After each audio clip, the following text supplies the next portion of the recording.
In 1998, Manitoba was welcoming 3,000 immigrants a year, and we at the Business Council said, we want a lot more than that, and worked with the governments of Canada and Manitoba to establish a goal of bringing in 10,000 immigrants a year that we met, surpassed, that led to another objective of 20,000. Immigration policy has been, I would argue, the single most important public policy move in Manitoba in a generation. Why? Because we need the people. It's a society building policy. It was born out of a spirit of bipartisanship and had community support. So the conference looked at immigration policy and reinforced what we already knew, that this is an essential policy for the future of Manitoba. Evidence of that, talk about that in a minute, is what you were able to do on immigration, which I think is extremely significant, that you should highlight, because it is the demonstration that what you're doing today actually does produce results.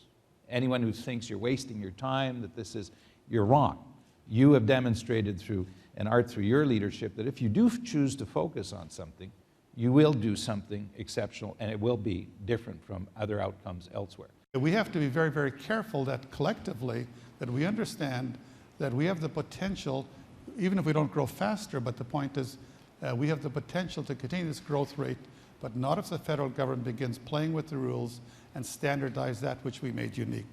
So that's just again, if you look back 15 years, we grew 100,000 people over the last 15 years.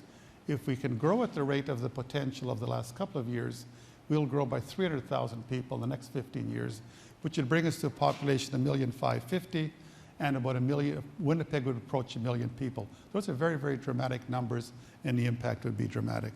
And again, I think we have to become collectively aware that what the federal government is doing is endangering this very successful program. So as we can see from that conversation, there is a consensus that we move forward aggressively.